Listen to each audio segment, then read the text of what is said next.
military spouse employment and entrepreneurship.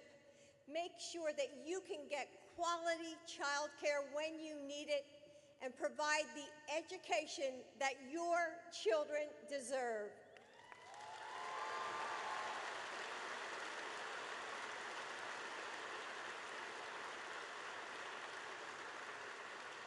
Finally, no one has more strength and grit and resilience than our military families. But you can't do this alone. We have to help you carry this weight by improving access to mental health resources, ensuring everyone can put food on the table, and supporting caregiving families and survivors. Joining forces will expect every government agency to step up and be a part of this effort. We are going to make sure that the families of our service members and veterans, caregivers, and survivors have what they need to survive, to thrive. Our military is a community bound together by love. Love for our country, love for the men and women who serve beside you, your husbands and wives, your moms and dads, and love for the communities that you build together. And it's our obligation to match that devotion. May God bless all of you, our troops, and their families. And now, I'm excited to welcome our next speaker, someone who is so familiar with what it means to be a part of a military family, Sydney Glasscock.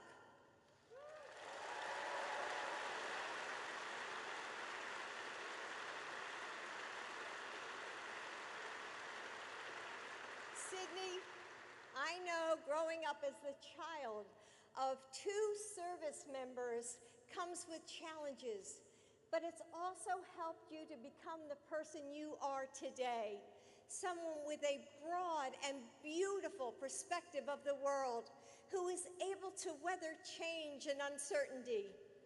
I hope that you know how special you are, and we are so grateful for your and your family's service. So, Sydney.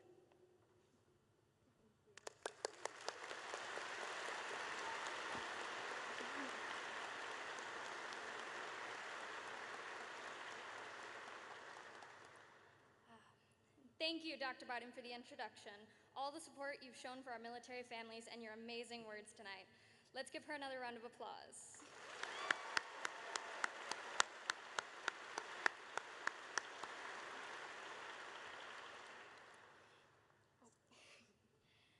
Good evening. I'm Sydney Glasscock, and as a military child for my whole 14 years, I can appreciate what the words military family really mean. With both my parents actively serving in the military, my mom is a command chief, and my dad currently deployed, I understand that military family involves more than just my family unit, but rather everyone in this room. Even if those of us here tonight don't share the same last name or bloodline, we always step up for one another at any given time. That's what makes each of you so special. That's what defines us as a military family. And that's what makes me incredibly proud to share this community with our next guest. Ladies and gentlemen, let us welcome our Commander-in-Chief, the President of the United States, Joe Biden.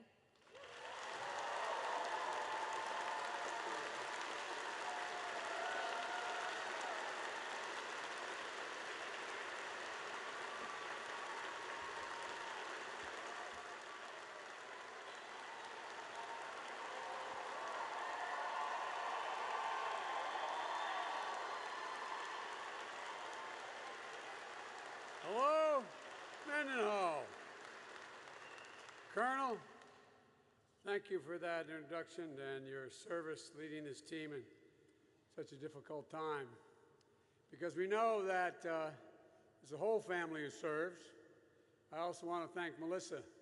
I know your next assignment as U.S. Transportation Command starts soon. So congratulations and thank you, thank you, thank you. And Sydney, you're 14 years old. Well, When I was 14, if you, please, at ease. I keep forgetting I'm president.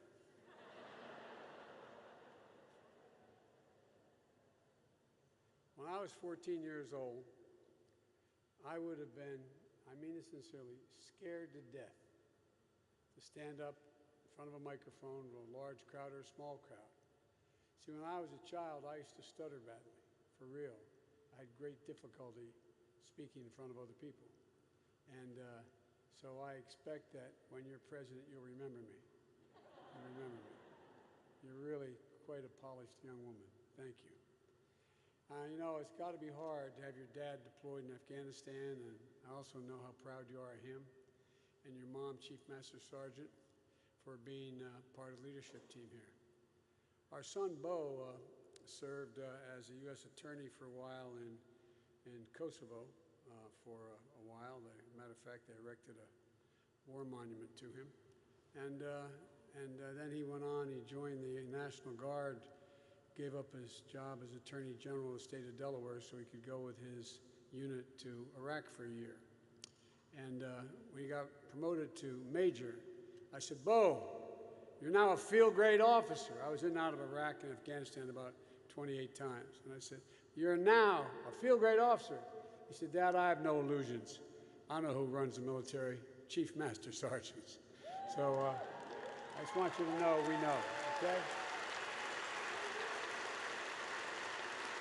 Thank you for your incredible dedication and service. And, you know, I want to thank you all of you, all your families, for the sacrifices they've made. And congratulations to having just a wonderful child. There's an awful lot of history at this base, a proud history for the British people, the bravery and heroism of the Royal Air Force pilots fighting to defend their nation. I'm sure everyone here knows the history. But just 6 hours after Britain and France declared war on Germany in 1939, 3 Wellington bombers took off from Mildenhall and bombed Nazi battleships. And over the course of World War II, out of this base, the RAF bombers dropped nearly 28,000 tons of bombs on Nazi Germany, flying more than 8,000 sorties. This base has been a significant source British air power, a proud, proud history of a proud nation. But I also know there's also an awful lot of American Air Force pride in this room tonight. World War II was when the U.S. Army Air Force formed the 100th Bombardment Group. And by the way, just so you know, although my uncle, who was killed in World War II in New Guinea, was Army, he was the Army Air Corps. He got shot down in a reconnaissance flight, and he's looking down and thinking all these years, my God, what this Air Force has become. It's incredible. The 100th also ran more than 8,000 sorties into hostile territory and supported operations from D-Day to the Battle of the Bulge, where another uncle of mine served. And when they first arrived in the UK in '43, the unit took such heavy losses it earned the moniker that has been passed down to this day, the Bloody 100th, the Bloody 100th. So let me hear it for the 100th Air Refueling Wing, AK known as the Bloody 100th.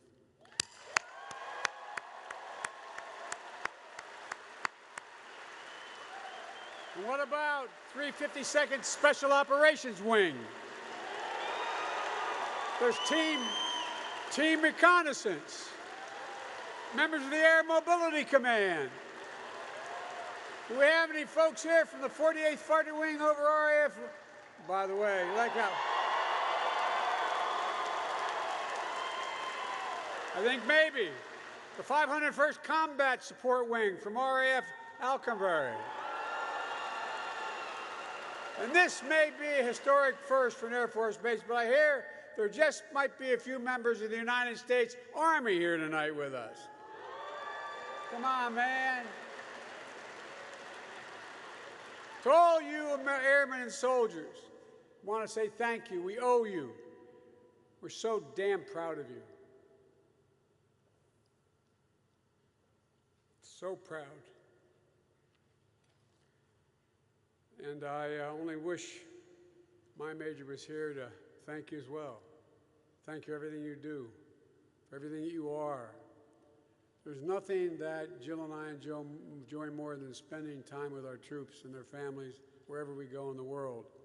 I had the great honor of being in and out of Afghanistan and Iraq well over 27, 28 times. I think Jill's the only second lady in American history that's gone into a war zone, into Baghdad with me as well.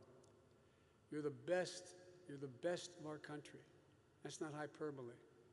You're the ones who sign up and run toward danger when duty calls. Less than 1% of Americans make the choice that you make, that you made. But the rest of us, the other 99% of us, we owe you. We owe you big. I've long said that as a nation, we have many obligations, but we only have one truly sacred obligation. Only one. And that's to properly prepare and equip the women and men we send into harm's way, and to care for you and your families both while you're deployed and when you come home. And now that I have the incredible honor of serving as your Commander-in-Chief, I believe that even more strongly. You know, and I want to give an extra special thank you to all the families. As you heard from Jill, we Bidens are a proud military family. We know there's not just the person who wears the uniform, who serves. The whole family has to step up. The whole family makes sacrifices. There's a famous Irish poet who said, "They also serve who only stand and wait." I watched all those months Bo was in Kosovo, and then I watched all those that year he was in Iraq. She would stand at that sink leaving for school, drinking her coffee, and I could see her lips moving, saying that prayer, hoping that car never drove up in front of the house, hoping you never got that phone call. That's even more true this past year during the lockdowns and safety precautions to curb the spread of COVID-19.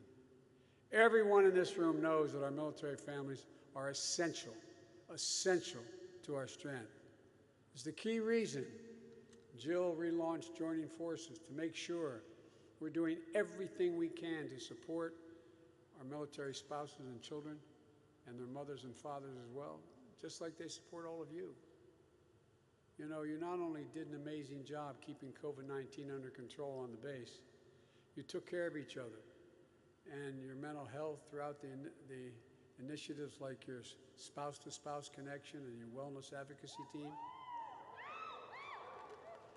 Thank you. Thank you.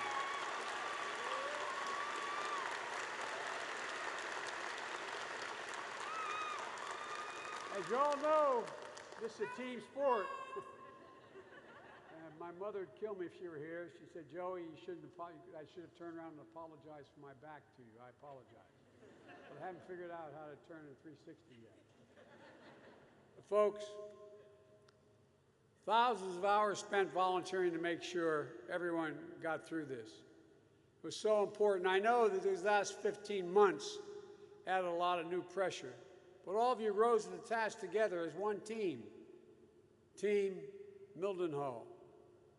And you never let up on your mission. And I'm so proud to be here with all of you to kick off my first overseas trip as president. I've been in and out of here many, many times. I've visited well over 100 countries as president or chairman of the Foreign Relations Committee, or as vice president or chairman of the Foreign Relations Committee. This is my first overseas trip as president of the United States.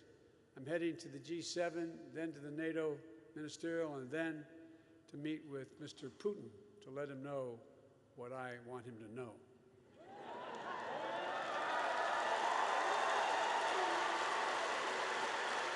And at every point along the way, we're going to make it clear that the United States is back and democracies of the world are standing together to tackle the toughest challenges and the issues that matter most to our future. That we're committed to leading with strength, defending our values, and delivering for our people.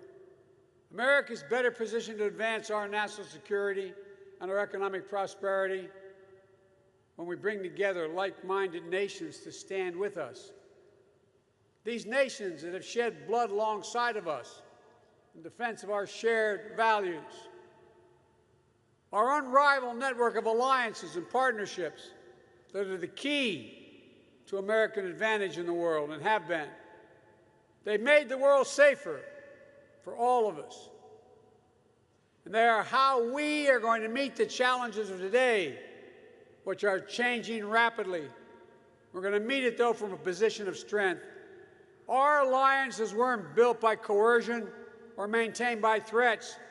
They're grounded on democratic ideals, a shared vision of the future, and where every voice matters. Where the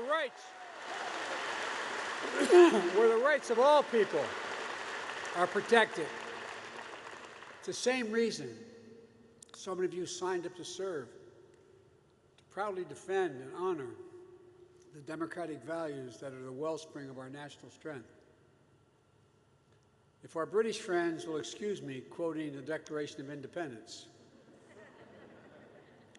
America is unique in all the world, and that we are not formed based on geography or ethnicity or religion, but on an idea. An idea.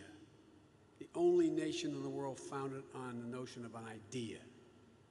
We hold these truths to be self-evident, that all men and women are created equal, endowed by their Creator with certain inalienable rights, including life, liberty, and the pursuit of happiness.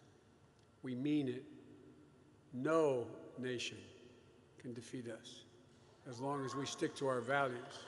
It's our American creed. It's what makes us who we are, and it's what draws friends and partners to our side. And for hundreds of years, American patriots have fought and sometimes died defending those values.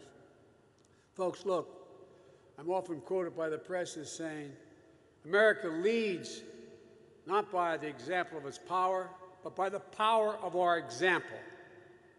All of you, our service members stationed around the world, you are the solid steel spine of America, around which alliances are built and strengthened year after year. These partnerships have hardened and have been hardened in the fire of war, and generations of Americans and service members who fought them, like the original Bloody 100th and those RFA pilots and their shared mission in World War II, flying, fighting, winning, was done together.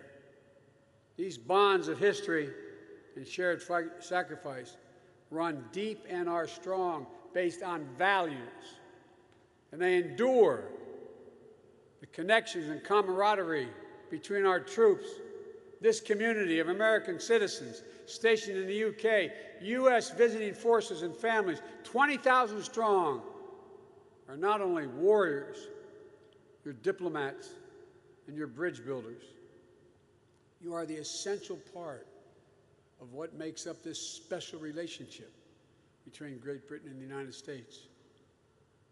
Over the next few days, as I said, I'll be participating in meetings with many of our closest partners at the G70 in Cornwall, then on to Brussels, the NATO summit of the EU and the EU summit. This diplomacy is essential because no single nation acting alone can meet all the challenges we face today because the world is changing. To quote another Irish poet, he said, the world's changed utterly. A terrible beauty has been born. We're in a different place than we were 10 years ago.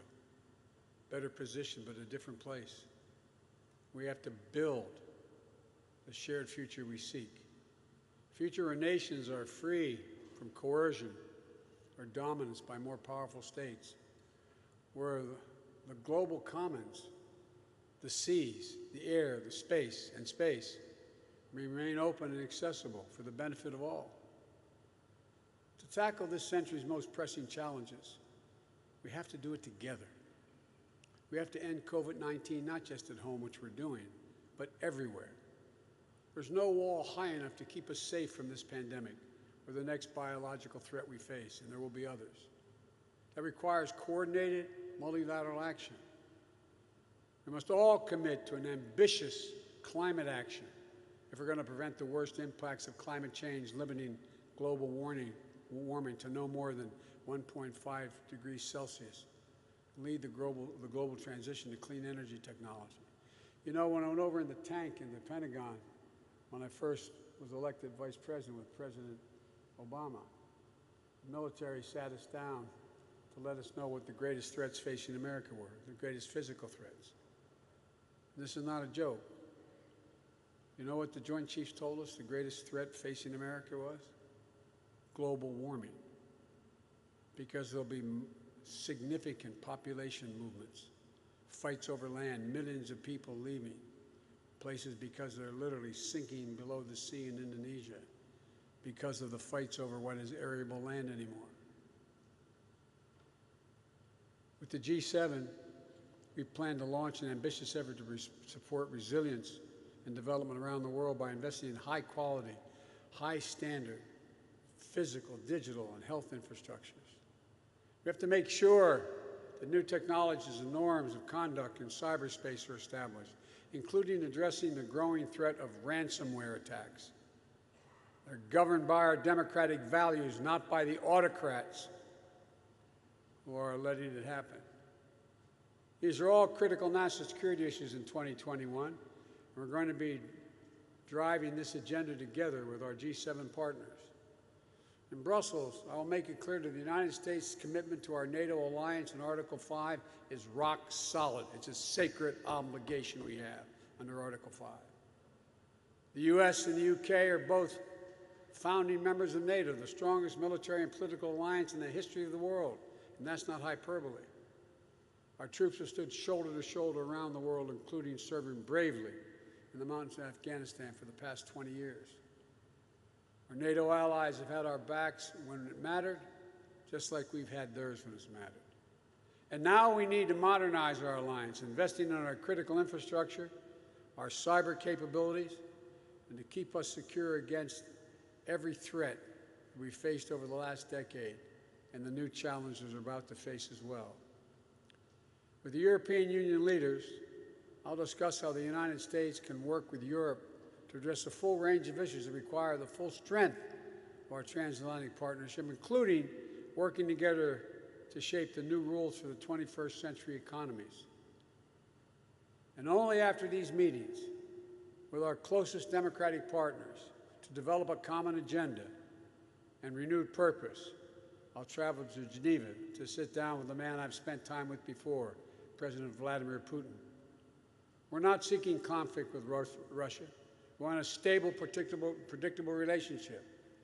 Our two nations share incredible responsibilities, and among them, ensuring strategic stability and upholding arms control agreements. I take that responsibility seriously. But I've been clear, the United States will respond in a robust and meaningful way when the Russian government engages in harmful activities. We've already demonstrated that. I'm going to communicate that there are consequences for violating the sovereignty of democracies in the United States and Europe and elsewhere. I'm going to be clear that the transatlantic alliance will remain vital, a vital source of strength for the UK, Europe, and the United States. I'm going to make sure there's no doubt as whether the United States will rise in defense of our most deeply held values and our fundamental interests. Here's why this all matters so much right now. I believe we're at an inflection point in world history, the moment where it falls to us to prove that democracies will not just endure, but they will excel as we rise to seize the enormous opportunities of a new age. We have to discredit those who believe that the age of democracy is over, as some of our fellow nations believe. We have to expose as false the narrative that the decrees of dictators can match the speed and scale of the 21st challenges. You know, and I know, they're wrong. But it doesn't mean we don't have to work harder than ever to prove that democracy can still deliver for our people. For the many who think things are changing so rapidly, democracies cannot get together and form a consensus to respond like autocrats can. And you know better than anyone that democracy doesn't happen by accident. We have to defend it. We have to strengthen it, renew it. And I know that the American people are up to this job. I know because I look around this hangar. What I see is I see America. I see America, people of different backgrounds, coming together in a shared mission. Our democracy's never been perfect, never been perfect. But Americans of all races, religions, sexual orientation, immigrants, Native Americans, all have spilled their blood to defend the values that we talk about. Generation after generation of American heroes have signed up to be part of the fight because they understand the truth that lives in every American heart, that liberation, opportunity, justice is far more likely to come to pass in a democracy than in the emerging autocracies in the world. I promise you, that's what this is going to be all about for your generation and those of your children. And here's what else I know beyond a doubt. There's not a single thing, nothing beyond America's competence to accomplish when we do it together, when we do it as one people. You're proof of that. You're proof of that every single day. Your bravery, your decency, your honor, your commitment to duty. You can send more fuel through a boom of a KC-135R in 8 minutes than a civilian gas pump can pump in 24 hours. And you do it in midair. And it's all a normal day for this team. So don't tell me we can't win our race to the future across the board. We're the country that cracked the physicals and the physics of human flight, then crashed through the sound barrier, then put a man on the moon and flew a helicopter on Mars. I could go on and on and on. There's nothing beyond our capacity. So I want to thank you again for welcoming Jill and me today. It's great to be here in the UK, but it's greater being here, seeing you first. Seeing all of you is the best possible way to start this trip. Well, let me end where I began, by saying thank you. I mean it from the bottom of my heart. I give you my word. Thank you all for what you do. Thank you all for your understanding that we're a nation based on values. Thank you all for protecting us all.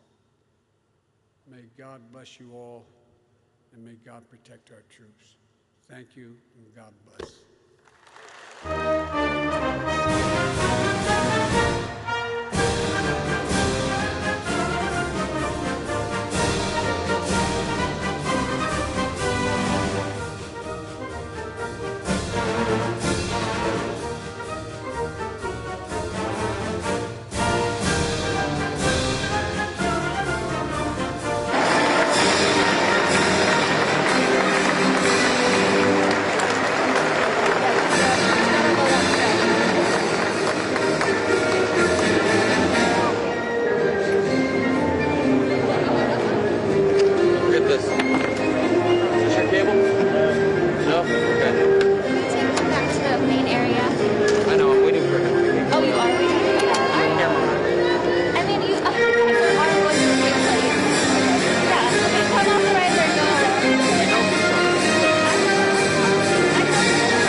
Thank you.